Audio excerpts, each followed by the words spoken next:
today, which is centered around the critical areas of immutable backup and continuity strategy. For anyone who hasn't met me before, my name is Gary Byrne. I'm Managed Services Director here at Nostra. I'd like to start, as always, by thanking everybody for joining us again today. And I'd also like to mention that we do run a number of these masterclasses at Nostra, and they're all available on our YouTube channel, and we will share a link to that after today's session. At Nostra, you will always hear us talk about the importance of having a multi-layered approach to cybersecurity. And we always talk about the fundamentals of a good security posture. Well, today, we're going to look at cybersecurity fundamental 101, which is immutable backups and continuity. Not all backups are created equally, so please listen to the experts. Listen to the advice in today's session. The advice will protect you, it will protect your data, where other solutions won't. The panel of experts that I mentioned we have today, we have our Chief Technology Officer, Gary Melvin, we have our Head of Technical Operations, Declan Clancy, and we have our Head of Compliance, Jason Burns. These sessions are always best when interactive, so any questions you have for the experts, please post them in the chat and we'll handle them for you. As always, we will leave time at the end of today's session to deal specifically with Q&A. And we will be recording these sessions as we always do, and we'll be sending on the recordings and the slides to attendees afterwards. So with that, I'd like to welcome you again, and I'd like to hand over to our CTO, Gary Melvin, who's going to kick us off today. Good morning all, and welcome to our first webinar of 2026. So today is around backup and recovery. We're going to step through just kind of an overview of the backup environment. We're going to look at how things have changed over the last number of years, and then we're going to look at some of the solutions that we have in place as well. We'd like the session to be interactive. If you have any questions, there's a Q&A section up in the panel, so just drop in a question. Gary's going to moderate the question, so if he'll stop us going through. So there's no such thing as a bad question, so please ask questions as we go through it. We all know we have a requirement for backup. Today we're just going to take that a little bit and discuss this, and then hopefully educate everybody along the way as well, and actually have some good questions for ourselves. So when we look at backup, we look at it for multiple reasons. These reasons include data deletion. Sometimes the user will delete some files, delete some folders. We go back to the backup and restore it. Data corruption. Data can get corrupt, whether it's a database, it's a file server. Sometimes technology goes wrong. We need to restore from corruption as well. We've seen hardware failures. Sometimes servers will fail. We need to restore the server. Or cloud service failures, and that's a big thing that's coming from today as well. Everywhere our data sits needs to be part of the backup schedule. When we contract with cloud services, a lot of the time it doesn't include backup. So what we need to make sure is that if we have a backup policy to say we hold our data for this amount of time, we have to make sure we're also taking into account everywhere our data sits. In a modern environment, our data is now sitting in multiple places. 5 years ago, it was probably just sitting on the server. Now it's in multiple cloud repositories and multiple on-prem as well. Loss of building, fire and flood, and natural disaster. Traditionally, we put in backups to protect us against hardware failure, natural disasters, fire, floods, loss of buildings. In the last couple of years, and probably in the last 5 years, we also now have to bring in cybersecurity and cyber events. This has totally changed what we need to do from a backup perspective. So what we're talking to you today is that the backup piece has changed quite a bit because cyber criminals are out there attacking our backups. We're no longer just having backups for the sake of somebody deleting files, somebody loss of servers, and corruption of data. If a cyber attacker gets access to our data, the first thing to do is attack the backups. So what I want everybody to do on the call is kind of have a working session and start thinking about their backups. What backup solution are you using today? And then is that backup solution fit for today's purposes? It was definitely fit for purpose when you put it in. If that backup solution went in 5 years ago, it probably doesn't have the elements of cover that you want. When we look at backup, we need to take into account that we're going to save the data on-prem. So we're going to save the data on premise and we're going to store it off site. Both have two different reasons. We store it on premise beside where the servers are for quick restore, and then we store it off site in the event so we have loss of the site and also for cyberproof. In the event of a cyber attack, is your backups protected? And then also in the event of an attack, where would you restore to? And we'll cover that a little bit later on. Jason's going to cover off some of the compliance standards and business requirements we need to meet. How long do we want to keep the data for? What compliance standards are out there? We have a lot of compliance from the GDPR to DORA to NIS2. There's a lot of stuff coming on, and they're all asking the same thing around backups. And each backup solution is independently tailored for you as an organization, depending on what you do and how long you need to keep the data for. And then taking it away from the servers, where else is my data sitting and what else do I need to protect? If I have my data sitting in multiple places, I need to review backup across all of those. And that's something that we just need to think about. So when we're thinking about backup today, think about where my data sits, especially my critical data, how long is it kept for, do I have the coverage in terms of backup? In today's world, a strong backup and recovery protection is essential. It's the number one thing Nostra advise our customers to look at. So the one thing we need to do about cyber, the one thing we need to do about best practice is a strong backup and recovery position. Legacy backups are no longer adequate protection because it lacks the piece around cyber. It will protect you for the fire and flood, it'll protect you for quite a lot, but it's not cyberproof. So that's one thing I'd love people to take away today is look at their backups. Is it cyberproof? And we're going to cover that a little bit today. Backup is the number one thing that gets attacked in a cyber event. Cyber criminals do that, so they're going to get paid. That's everything in terms of cyber at the moment is all around money, holding data for ransom. And if they have your data and you can't restore it, the chance of an organization paying the ransom is much higher. That's why they go after the backups. Backups not span on-premise, cloud services, everywhere data sits. We've covered that. Data is getting bigger as well. And this is something we're coming up against quite a lot. So we have to put time into planning our backups. When we plan our backups, we also have to plan our restore times. Data grows, the size of files, they're more media rich, content is getting bigger, file size is getting bigger, the amount of storage they're taking up. Because of that, restore times are longer. So we need to be splitting data among multiple backup repositories. And we need to know not just how long it takes to back it up, but then also how long it takes to restore in the event of that we need to restore those. And we only get that through testing. Immutable backup is a must. So one of the things that Declan is going to go through in a few minutes is all around the immutability piece and what immutability means. Data has been held for hostage in all cyber attacks.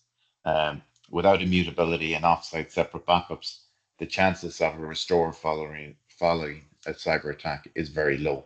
And that's something we want people to think about today. And even after paying a ransom, so if you're in the awkward situation where after a ransomware attack, you can't restore the data, we have seen organizations and we know of organizations in Ireland that have paid a ransom, but they still didn't get their data back because at the end of the day, they were dealing with criminals, and there were criminals that were hiding in the ether, in the cloud. So security is a journey. Backup starts with backup, and it starts with immutable. And immutable is all around somebody be able to attack, change, delete your backups. That includes server, your 365 backup. In terms of security, and we're going to be running a couple of webinars over the next couple of months. There's a couple of basics we're going to be covering. These are the top 5. And what we're saying is doing the basics well puts everybody in a good position. So immutable backup is number 1. Firewalls moving to a zero trust setup is number 2. Making sure the cloud is secure, the Cloud Shield in terms of Nostra's offering. Security awareness training. It is the user that's getting attacked. Security has moved to the endpoint. So 3 and 4 kind of come together.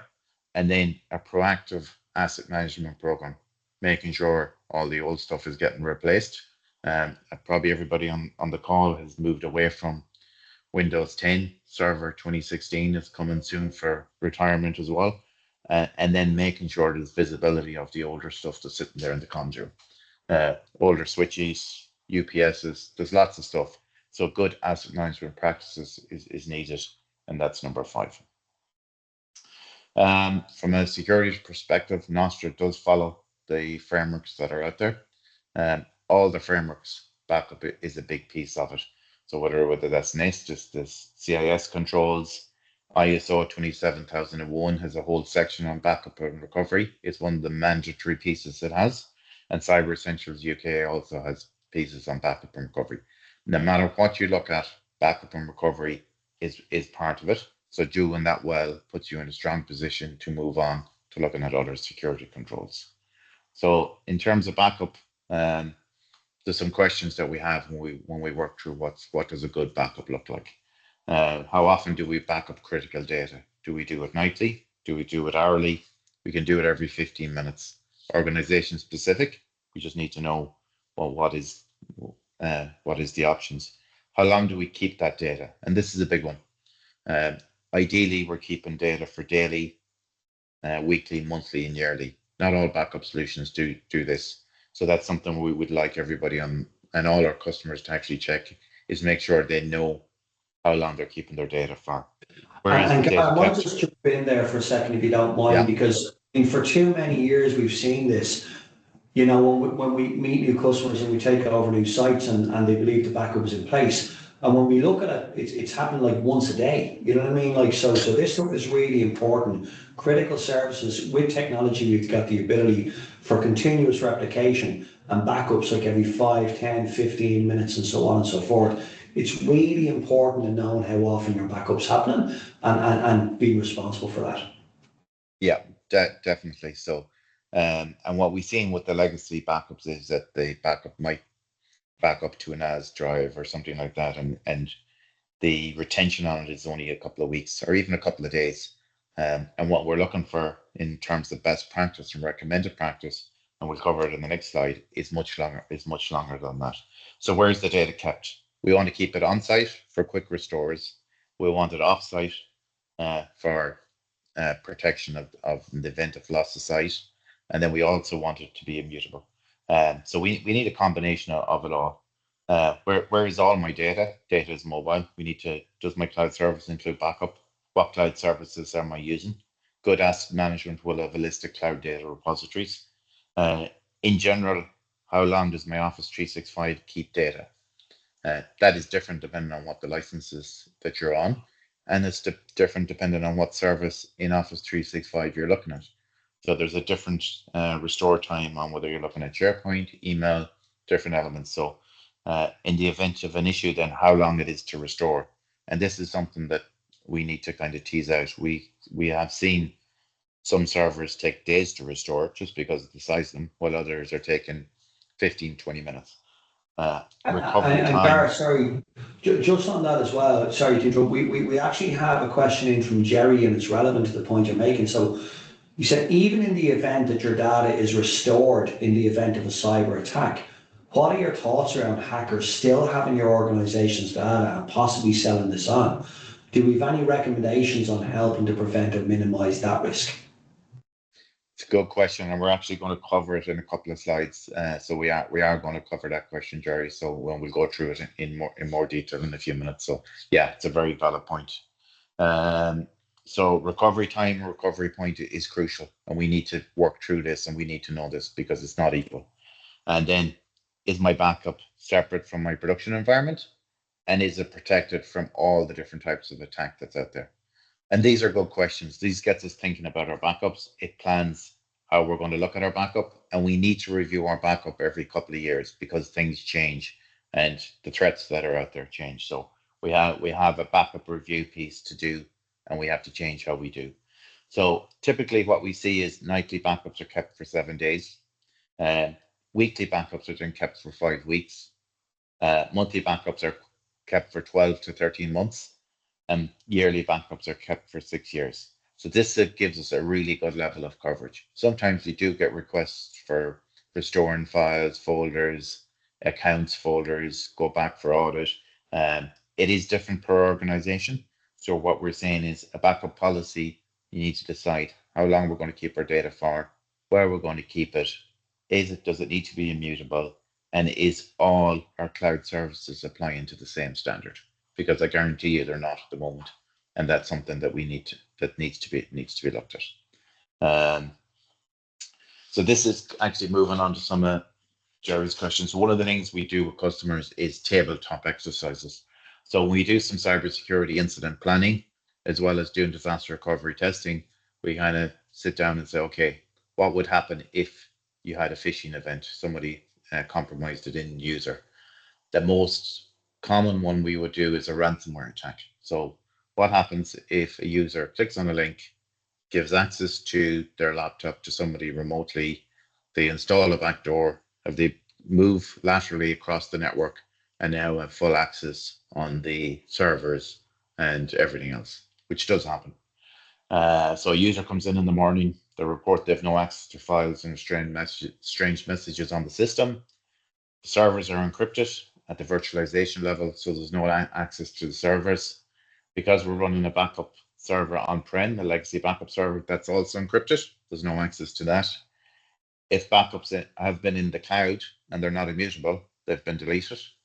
And then backups on-premise have also been deleted and storage formatted. So this is a scenario that does happen. It's a scenario that we've been called into a couple of times to assist with, and it's not a nice scenario to work through. But working through it in advance is much easier than working through it at the time of an event. When something bad does happen, like a cyber event, the first thing that needs to be done is preserve the evidence. If there is cyber insurance in place, you have to contact the cyber insurers. The first thing they'll ask is they'll review the cyber insurance form that you sent in, and the cyber insurers are there to help, but they're also there to protect themselves, number one, so they don't have to pay out on the claim. So they'll look at that cyber insurance form and they'll say, oh, it says here you tick the box for immutable backup, but you don't have immutable backup, so your cyber insurance is null and void. Or you've ticked the box for MFA on 365, which we have seen. The cyber attack had nothing got to do with MFA on 365, but yet your cyber insurance is refusing to actually work with you, or they will help out, but they won't cover the cost of it. So there's a couple of bits coming out here. So we assemble a recovery team, and then because we need to preserve evidence, the recovery network, servers, end user devices are typically separate to what's in place at the moment. So there's a lot of stuff that needs to be put to one side for evidence preservation and investigation, while the business needs to be restored. Over on the right-hand side, we're saying the average ransomware recovery time is 21 days. That's what we're being told at the moment. That can be taken down to days and even hours with really good preparation piece. First question that will happen then, is there a good backup in place? If the backup is not fully immutable and it's not cyber protected, then the chances of a full backup being in place are low. At that point, then you have to just go to the board and decide, do we negotiate? Do we pay a ransom?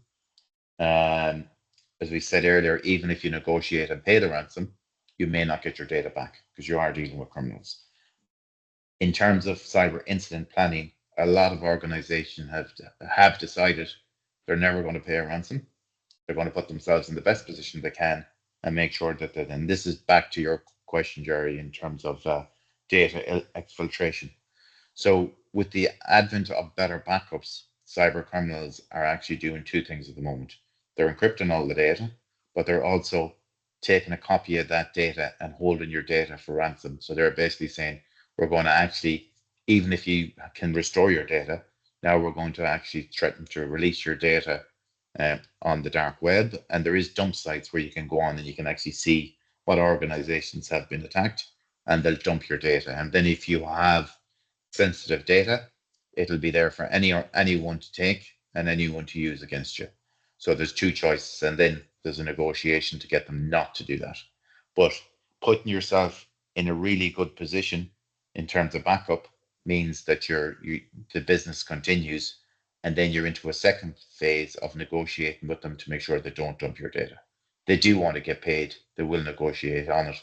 The other piece then is to install, in order to prevent it ever happening in the first place, is go back to the top 5 that I listed at the beginning, is putting strong cybersecurity controls in place. So once we have the backup done, then we move on to the endpoint and making sure the endpoint is really hardened and there's a zero trust setup in the organization. That will involve getting rid of legacy hardware. It will involve getting rid of legacy configurations like legacy SSL VPNs and stuff like that, moving to a zero trust setup. But the number one thing we need to do is get the backups right and then move on to the other piece to protect us from the next stage. I hope that answers your question, Jerry, but it's all around doing the backup first and then protecting the endpoint so this never happens in the first place. I'm going to, that's a high level of why we're doing backups, how backups have changed, the requirement to build cyber resilience into the backup. And then I'm going to hand you over to Doug, who's going to take you through what Nostra do from a technical point of view in terms of the backup. And if there's any more questions, keep firing them into the Q&A piece. Thanks, guys. Hi, my name is Declan Clancy. I'm the Nostra Tech Op Manager. So our team works behind the scenes on backups, patch management, monitoring, alerting, and that sort of thing.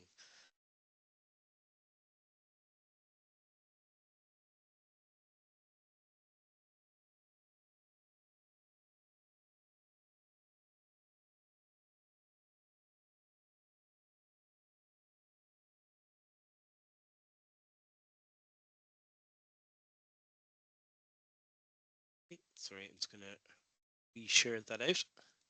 No problem. Okay. Microphone's a tiny bit low there, Deck, actually. Yeah. Sorry. No problem. Thank you.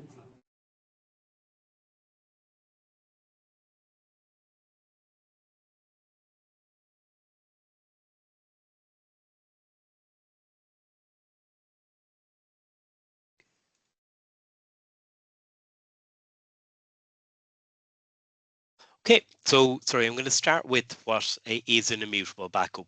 So immutable or unchangeable backups are copies of files and data that cannot be altered or tampered with for a preset period of time. So essentially what that means is that once they're taken, whether they're on-premise or whether they're in Datto cloud or another cloud provider, it means that they can't be changed.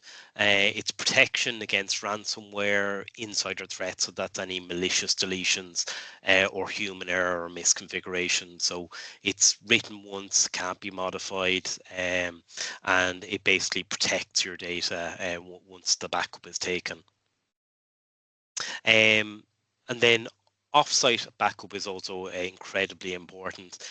So then that is obviously backup data stored outside of the production environment. So it's sort of, you know, some people might have a backup that backs up only to an NAS on premise, and you know those are vulnerable backups if somebody gets control of your network. So there's an industry standard called 3-2-1 backup rule. So that is a backup strategy, best practice framework for data protection. It means you have 3 copies of your data. 2 of those are stored on different types of media, and 1 is stored offsite as well. And that ensures you have redundancy, resiliency in case any of those different types of media go down, and recovery in the event of hardware failure if you've got a ransomware attack or physical disaster, you know, loss of building as well.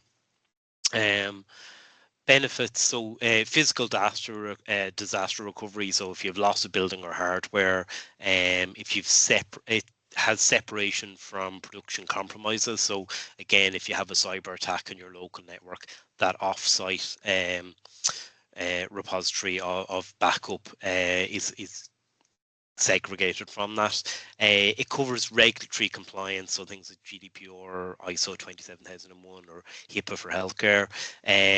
It also falls under cybersecurity frameworks like NIST, DORA, which is the Digital Operation Resiliency Act, and Cyber Essentials in the UK, which a lot of Irish firms also adopt.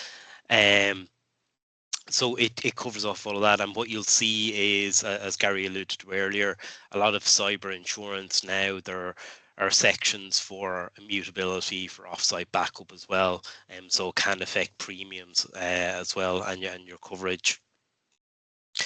So why do both matter together? So immutability and offsite, they offer a combined cyber resilient backup strategy. So if ransomware encrypts your live systems, you still have untouched copies, but not only that, but they're segregated offsite in terms of ransomware, but also if you have loss of building, fire, flood damage, stuff like that as well. So I'm just going to give you a couple of real world attack examples. So for, let's say, the first firm has no immutable backups, a small law firm suffers a ransomware attack over a long weekend, and that is an actual strategy that people use. They may be in on a network, they'll start the encryption process or attacks on a Friday night, knowing that somebody might not notice until Tuesday morning. The attacker encrypted the network, their servers, and reached their attached backup storage, which was directly accessible from the network. And since the backups could be modified, they were able to encrypt those as well. And as a result, they've no clean recovery points, and they're forced to pay a ransom, and they experience 5 days of downtime and a significant reputational hit. A similar scenario, but with mutable backup. So a mid-sized manufacturing company was hit with ransomware by a phishing email that compromised a user account. Again, this is a common attack vector nowadays as well. The attack encrypted core business files, including ERP system data. However, the backup solution used immutable cloud snapshots, backups that couldn't be altered or deleted. And as a result, the affected systems could be restored from the most recent backup within hours without paying a ransom or losing critical data, and business resumed the same day. So it's that business continuity and disaster recovery side working together. So the generic immutable offsite backup technology stack, the example I'm showing here is for an on-premises design. So it has local backup and cloud backup. It has storage immutability, meaning they can't be tampered with. Secure transport, so it's encrypted backup and replication to make sure that none of the data can be intercepted. Retention policy, so again, short and long-term retention depending on your business needs.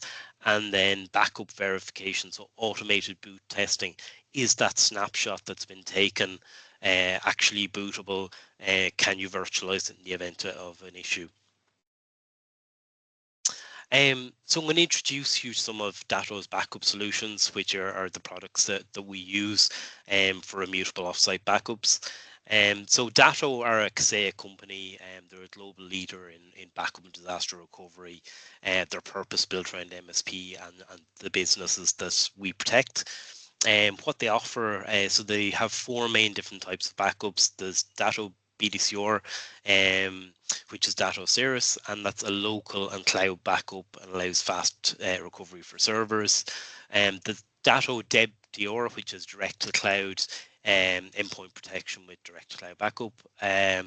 Datto DBMA, which is Datto backup for Microsoft Azure. So it's agentless Azure VM backup stored outside of your Microsoft tenants for extra resilience and protection there. And then there's Datto SaaS protection, which is backup for Microsoft 365 and Google Workspace. Something that's often overlooked, but where a lot of your data sits, and more so. Why it matters, immutable backups can't be altered and deleted. Offsite storage is secure in Datto Cloud, segregated outside your network. Automated backup verification so that we know whether the backup is good or not, and then fast recovery from ransomware, human error, or hardware failures. So just looking at the whole picture of Datto backup platform, so it covers on-premise physical and virtual servers, so that will be either the BDC or Cirrus appliance or direct to cloud, depending on your environment and workloads. SaaS applications, so again, that's the Datto SaaS protection for Microsoft 365 or Google Workspace, and they've also started to go into the areas of Salesforce and now Microsoft Entra ID backup as well. Public cloud, so it covers Microsoft Azure under DBMA or Amazon Web Services under the DevD or Direct to Cloud. There are PC and Mac backup as well. So again, that is Direct to Cloud under Datto Endpoint Backup for PC. So that's the sort of, as you can see, obviously most organizations now don't just have, let's say, on-premises servers. They have multiple different areas where they keep critical data, whether it's in the cloud or on-premises. So there are different backup solutions that can be, you know, for everything or separated out depending on the workloads. How Datto BDCR works. So again, this is the Datto Cirrus appliance for on-prem servers. So the backups can be set to go, you know, at a minimum of every 5 minutes. The standard will be an hour that it will back up all of the servers. It then can be set to do hourly offsite replication, whether it's during business hours or 24 hours a day, depending on your organization. That will then run screenshot verification. That's to make sure it can boot. Application verification, so our services like Active Directory or SQL running, and ransomware detection. So again, when it boots, is there something waiting there to actually encrypt things? And if it's picked that up, it will notify our team. And again, we'd look into that with the security team. Then the offsite replication goes to Datto Cloud. So again, the retention on the cloud side is time-based or infinite retention, which is infinite monthlies at a certain point in time. And then there's redundant cloud storage, so there's resiliency on the Datto cloud side. It's not just kept on a single server. And then virtualizing and running in the cloud. So again, there's a little bit of configuration once it comes back up, but it boots very fast. This is in the event that you would lose total, let's say, access to your hardware on-prem, or in the event of a ransomware attack where, let's say, it wasn't safe to restore on-premises. Your first protocol will be that you can actually restore from the local appliance or virtualize on the local appliance to get you back that bit faster as well. It's the advantage of having the Cirrus appliance if you have on-premises servers. Datto Cloud itself, so it's purpose built for backup and disaster recovery. It's proven technology. They have over 1 exabyte and growing of data globally. It's reliable, so you know they can restore these things. You know, I've personally restored full environments doing it, you know, from ransomware, or you know, a common one is hardware failures as well with older servers. So they've done about roughly 19,000 restores per month. Is their current sort of cadence with that. They've industry-leading security as well, so everything is boxed off in terms of how their security is handled on the physical data center side. And then instant virtualization. So again, it's not quite instant. You can boot, but there's a bit of configuration to do to get everything back together, and making sure everything is secure when you recover it. Cloud deletion defense is basically that sort of accidental deletion. If something is accidentally deleted in terms of snapshots, so we can get that back, it takes away the sort of human error side of it. And then geographically distributed global presence, so that is the data centers. We can protect it wherever your presence is. So for example, they have geographically placed data centers to align with Microsoft Azure data centers as well. But if you have, let's say, an entity in the UK and you have let's say a Datto Cirrus box there, or if you're doing the direct to cloud, that it can be kept in a UK data center for workloads that should be kept there, or you can be kept in the EU. So Datto BDCR again. So again, it's the backup, continuity, and disaster recovery side of things. So the Datto Cirrus box is a physical appliance. It allows you to have local backup, and then that in itself syncs with an offsite cloud. Immutable snapshots are stored locally and in Datto Cloud, so it's not just immutability within Datto Cloud. The actual storage in the physical box as well is immutable also, to allow for no tampering. Local and offsite encryption of backup data as well. Very important for obviously making sure that it's not intercepted. One thing I didn't mention there, but it's important to mention as well, is any access to the on-premises box or the actual Datto Cloud platform that is across all of the products, whether it's the Cirrus BDCR devices, direct to cloud DebDR, DBMA, which is the Azure side, and then the Datto SaaS protection. They are all multi-factor authentication protected. No technicians or anybody can get into those platforms without, you know, their passwords and their phone. So it's properly protected from all of that side as well. And then so key benefits: inverse chain technology, no backup chains to corrupt. So traditionally there would have been a base image of, let's say, a server, and then there would have been incremental or differential backups, which are like little data points, let's say every day or every hour, and they would form one chain, and if you needed to restore, all of that would need to be cobbled back together to restore you to the latest point. Sometimes that would be problematic based on the fact that if one point along that chain was corrupt, it could actually stop you from bringing back all of your latest data. Datto have proprietary technology they've come up with called inverse chain technology, which basically makes those blocks independent. So if one is missing, you could still get your latest data from different blocks.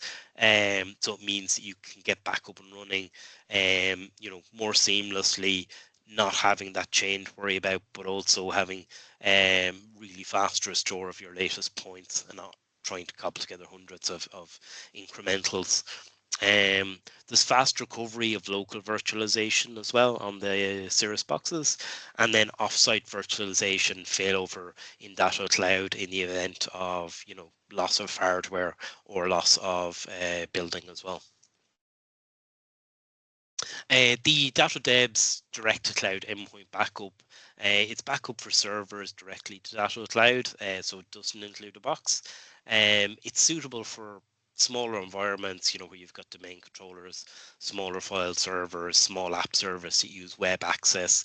If you have, let's say, SQL servers on premise that, you know, have heavy application usage, I would suggest the Cirrus box will give a better performance in that scenario.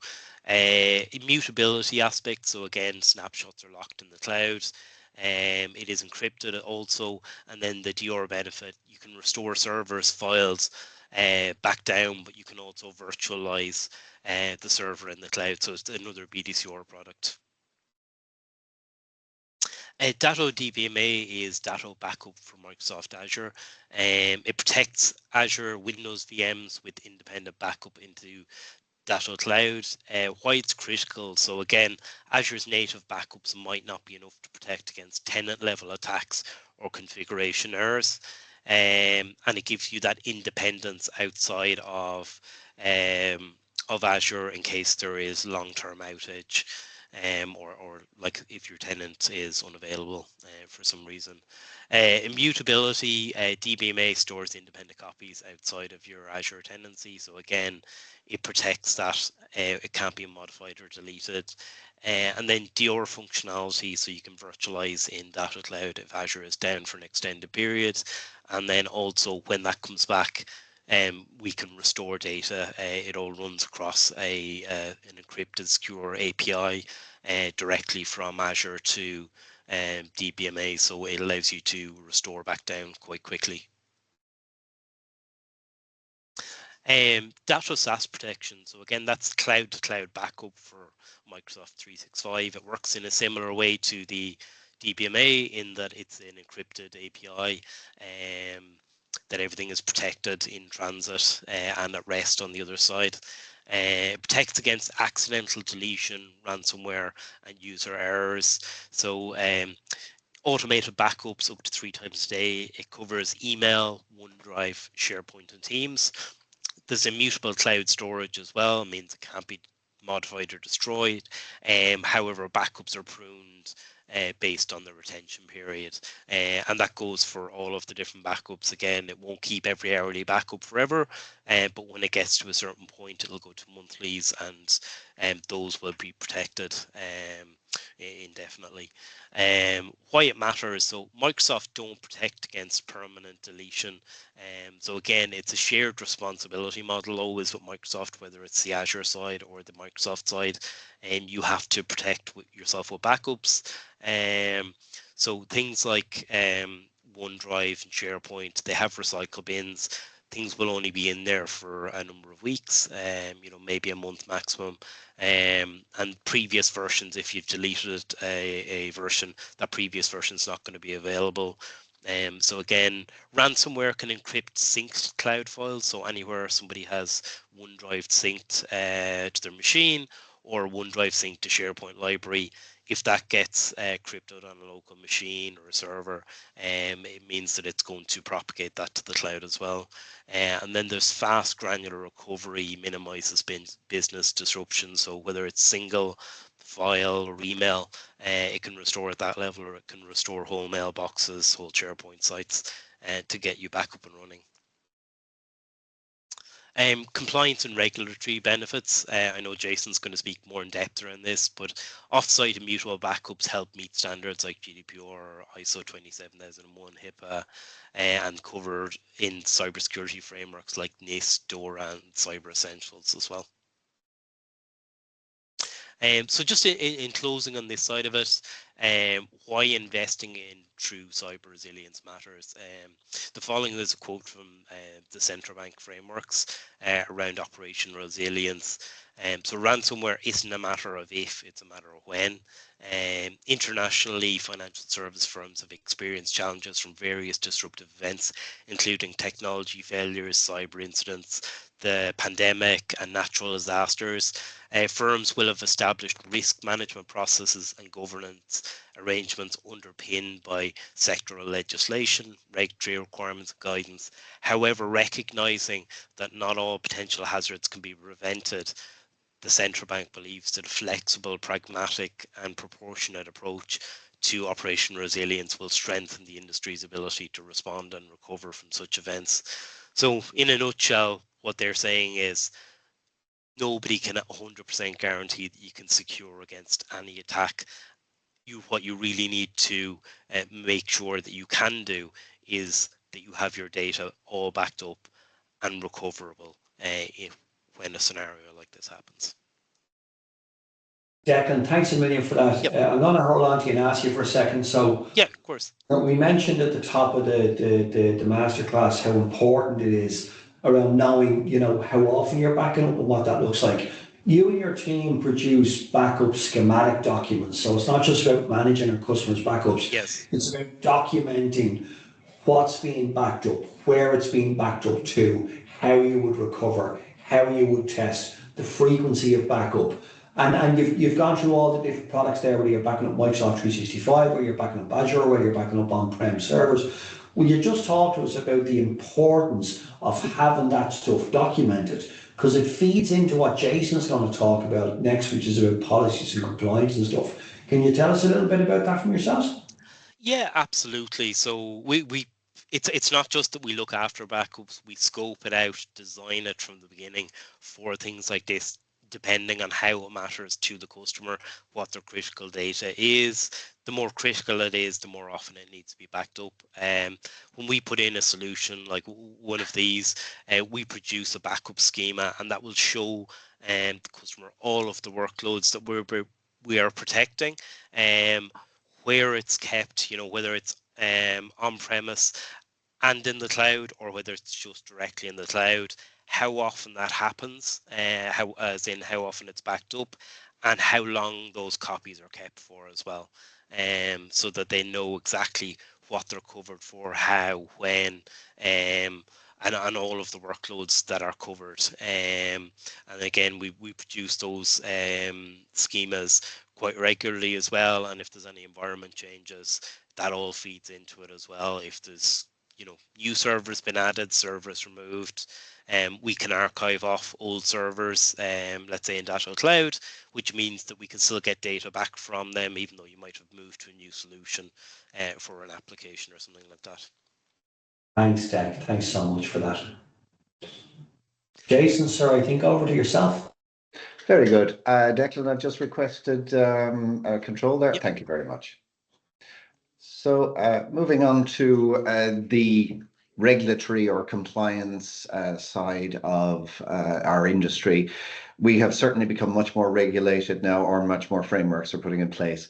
Two of the key drivers in recent times for ourselves are the NIS and the DORA regulatory, which looks at the supply chain.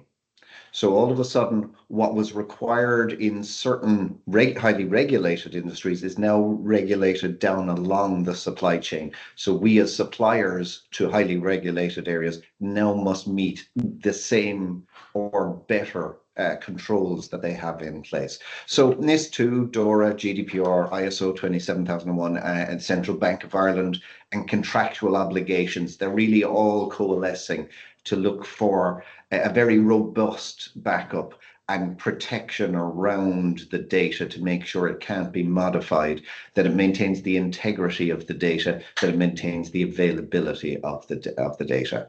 So what has become, what has gone from where we all were maybe 20 years ago, where we had tape backup and we had antivirus on it, now we're looking for the ability to recover very quickly from highly secure off-site repositories.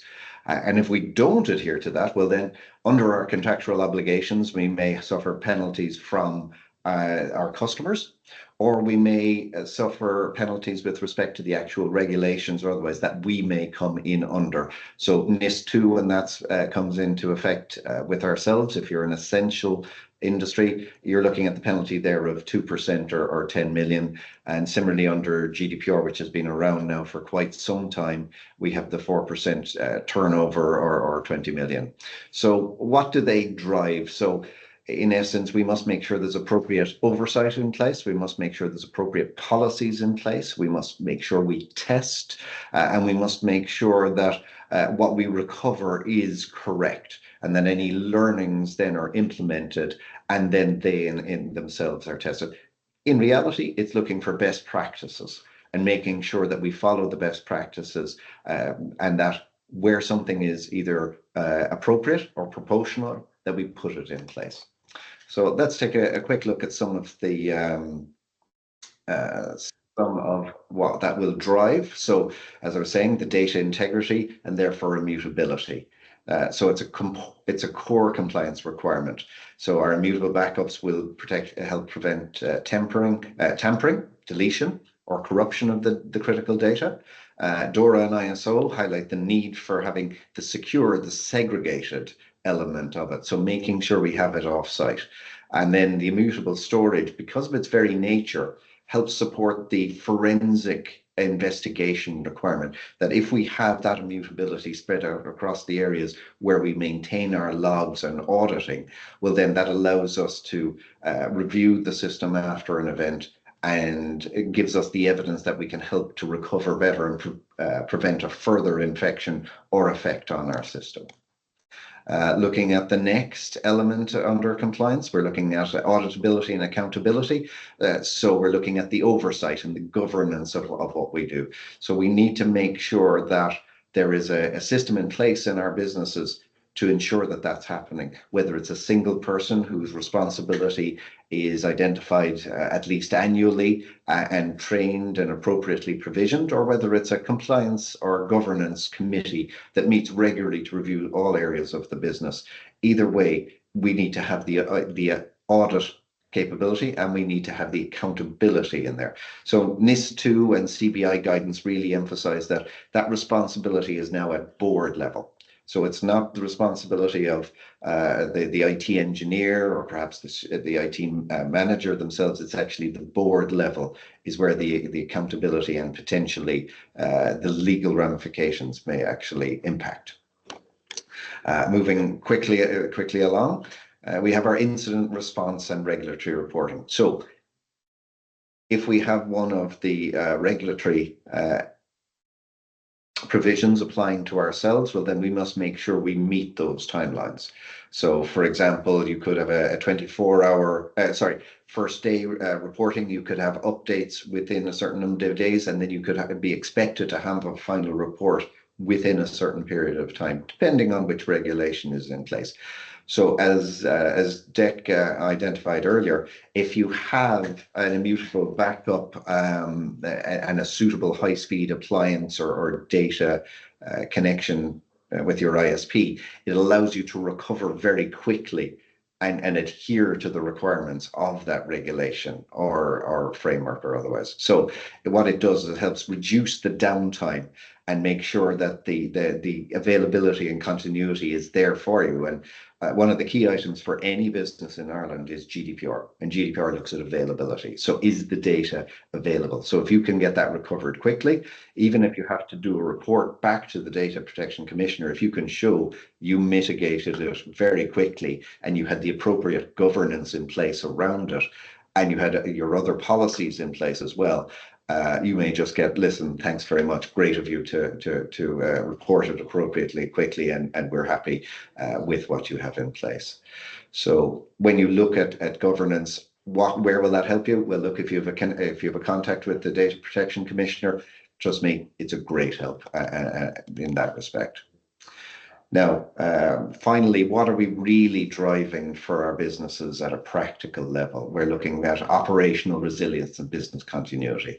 So all of those frameworks or regulations or standards, they want you to be back up and running as quickly as possible.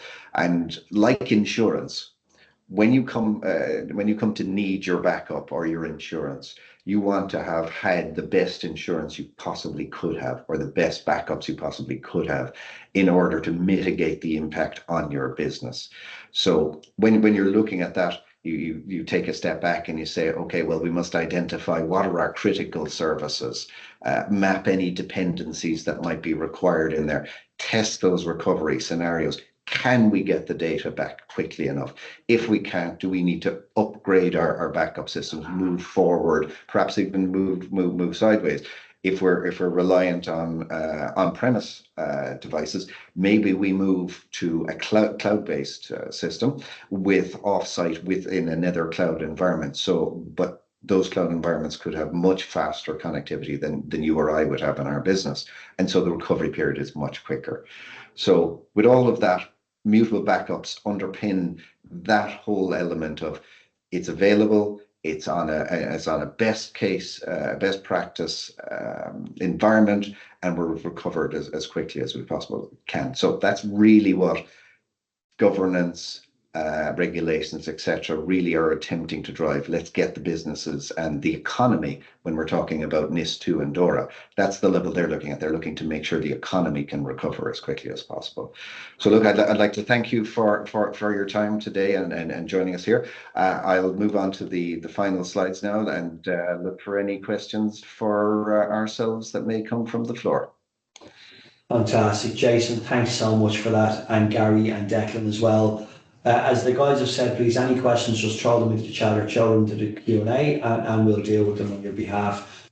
We have a question in from Jessica. Jessica, thanks a million for the question, and Jerry, thanks for the question earlier. Question from Jessica is, how often should we test backup recovery? Okay, well, in certain scenarios, I'll take that first. There are requirements under the regulations as to what you do. So so you need to check first, do they apply to you? If they don't apply to you per se, best practice is really to do tests at least annually on your critical elements. And that's a staged process. You don't just go straight in and say, okay, I'm going to press the recover button. What you do first is you do something called a tabletop exercise or similar, where you sit down and you work through your documentation and your interactions with the third parties that might be involved. And you look to identify, is there any issues with what we're doing here before we try and actually recover the data? Because when you're going to do the disaster recovery tests itself, there will be a cost associated that with be it time, outside expertise, perhaps temporary resources in order to do it. So first things first, do your business impact assessments, look at your system, your critical elements, your dependencies, and any resources you need to have involved. Taking that business impact assessment, you move forward to your tabletop exercise, and then you to testing in a disaster recovery environment. Once you've done that first series of steps, then I would look at least annually doing a tabletop exercise and testing a critical element in a full DR scenario if possible. And can I just ask, and Fergal, I see your question there, and thank you, we'll deal with that now, but you know, I've been listening to you talking there about tabletop exercises, business impact analysis, you know, documentation and the regulations that are there. You know, are people getting the immutability? You know what I mean? Like maybe over Declan, you're on the front lines and you're seeing what's coming in. Because it's on insurance documents, you know what I mean? You know, everywhere you look, it's immutability, and it's absolutely critical. Do you think that there's enough of an understanding out there from businesses in general about what it is and why it's so important? Do you see those trends changing? It is mixed. I think that there are a lot of people questioning it now when they're seeing it showing up on the cyber insurance forums. Really, it's no longer, in my view, reality, it's no longer a nice to have. It's a must have. Because there are organizations with dozens and dozens of people that their entire organization exists to hack people, to extort. They're very, very good at what they do. They're operating globally, and you know, if they get in, they get near your backup. If it's sitting on a NAS somewhere, it's unimmutable. If it's in direct linked storage somewhere, even on a different site but accessible across a VPN, anything that's not immutable is vulnerable. Just to quickly jump in there, often you should learn from your experiences. In this case, you really need to learn from the experiences that are out there in the industries. People with immutable backups can recover faster, and they can ensure they have their data. People who don't have, or businesses who don't have immutable backup, have a much longer road and potentially a business changing road if they don't have immutability. Jason, thank you. And just on that as well, with yourself, head of compliance, are people, you know, do enough people have incident response plans? You know, are they doing business impact analysis? You know what I mean? Are people more aware of responsibilities, and are those things ongoing these days?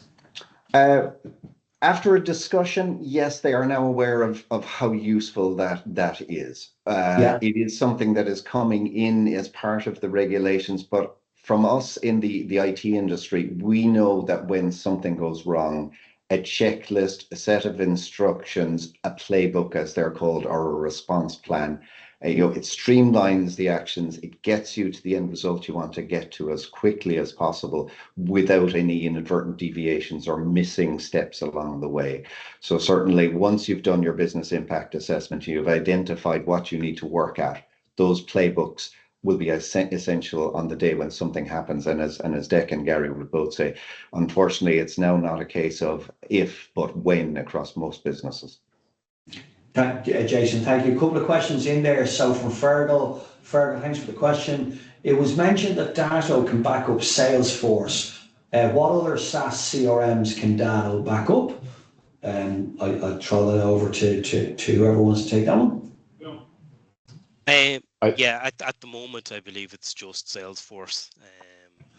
But I would say, working with Datto, I think they do tend to cover all the mainstream applications as well. There's a lot within their stack that they can back up too. So, you know, if anyone has a specific CRM that they want to get backed up, we can certainly have a look at that on your behalf, no problem whatsoever.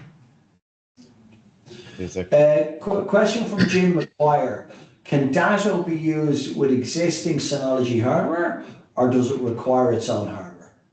It needs its own hardware to guarantee the immutability piece, because that's done on the storage level. So, and it sits on its own authentication piece as well. So it's separate to the logons to the network. So ideally on its own hardware. While Synology probably is used, we do see some of the Synologies being attacked in terms of cyber. So Synology is a great NAS platform, but what we'd like to see is that the Datto sits on the backup sits on a specific protected device, such as Datto use a rebadged Dell server running the Datto OS for the backup. Gary, thanks for that, and Jason and Declan as well, and Mona, thanks for Rage and managing all of this. We're at time. I would like to finish up a couple of bits and pieces. So if you're a Nostra customer and you're running a legacy backup system, then your account management and sales support team have reached out to you and had the conversation about you need to be off that legacy system and you need to be on a proper immutable backup system. Nostra are quickly moving to a point that, you know, we're going to get to a point that we just can't continue to support legacy systems because the risk is too big for our clients, and we just don't want that risk for our clients. So please engage with us if you're running a legacy backup system, and let's have that conversation about you getting over onto a modern system that's going to protect you and your customers' data. Thank you all again for joining us today. If you have any further questions about today, as I say, reach out to your Nostra account manager. If you don't have a Nostra account manager, then my email address is there, gary.byrne@nostra.ie. Our next webinar, we're penciling for 8th of April, again along the topics of cybersecurity. So watch out for that, 11 a.m. on the 8th of April. And thanks everybody again for joining us today. Take care. Thanks, guys. Thank you all. Bye-bye now. Thank you.